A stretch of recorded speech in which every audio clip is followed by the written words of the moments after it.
up there, Saturday friends? It's Mitty Man coming back at you from Walker's Music. Yeah, we are wearing another different hat right now. Mitty Man as the music producer, music production process, and I came back really to check my gain stages for the microphone for my word for the day. It seemed to have been overmodulating. I don't know why it happened like that. I'm hoping it's not my mixer trying to go bad on me. And if that be the case, I mean, it's good to get a good signal, but you don't want to overdo it either. And I don't know, it just did that this morning. It jumped up on me. And last night it was fine. I don't know what.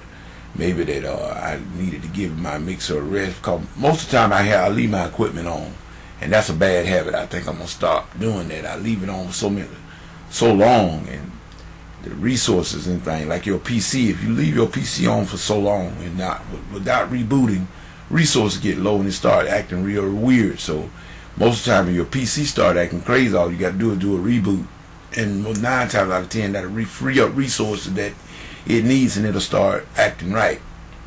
But nevertheless, as a music producer, I don't claim to be no great nothing, people. Mitty Man just Mitty Man.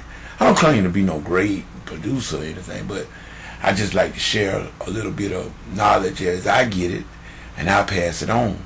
And as far as like doing the vocals and thing, and trying to get things done within the studio, I found out that, through the years and everything, that the problem has never been finding people with talent. You got a lot of people that got good talent, great talent. You got a lot of them that they can do various things. Some people are very gifted. But the problem that I found most of the time is just getting those gifted people to actually do anything. You cannot get them to put in work and effort.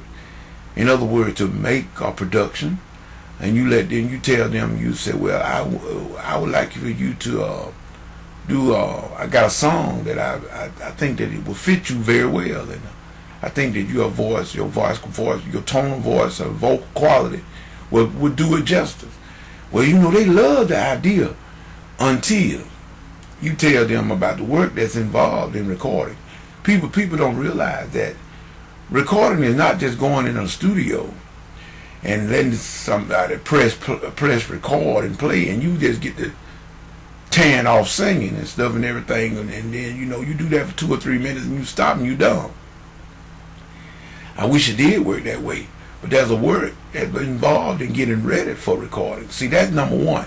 You must get ready for recording. And there's some might argue with me on this here fact, but I'm not here to argue. I'm just relaying what I've learned from others. And one of the things that I learned, that you don't use the studio to rehearsal. Not recording studio, unless it belongs to you, and you can have the liberty to do that, because studio time costs big money. It's according to where you go to. It's called, the price level varies. But nevertheless, you don't use the studio to rehearse. When you go in the studio, you should go in that studio ready to record. And what I mean by that is that you need everything worked out. The music tight, the vocalist ready to go, all words and things are learned, all parts. Everybody is ready to go. And then you can go in there, and if a song is 3 minutes long, that's all it should take. 3 minutes to do that take. Once that take is done, I feel you should be through. Now, I know you got people say you need to do 2 or 3 passes, 4 passes to get 4 or 5 takes to make a composite. Those of you know what I'm talking about a composite track. I know you got people that say about a composite track. Well, I'm not arguing with that. Maybe that I'm not saying that that's not a good idea to do, but I always say like this: do it right the first time, and won't be no need for a composite track. So my take is to get it right the first take, and if you get it right the first take, why do all those takes? See, this technology may have made music production, music producers, I should say, have made them a little bit I think we done went overkill on a lot of things. I read that somewhere on the net the other day about, just because we got the technology now, the large hard drive, we got unlimited space almost, we got too much freedom to do too much.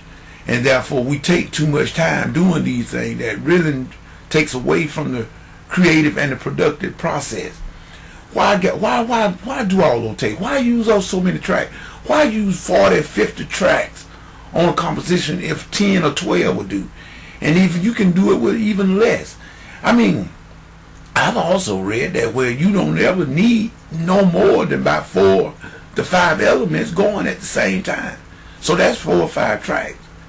Now if you're using different instruments that can, for different sections, different parts, I can understand that.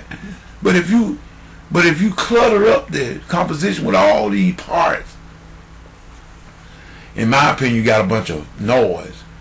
But like I said, that just MIDI Man takes on it. So with that being said, I was really just coming back as a test for gain staging on my mic for Word for the Day in other words. But nevertheless, some of you in the music production I may have said something that might make some sense to somebody.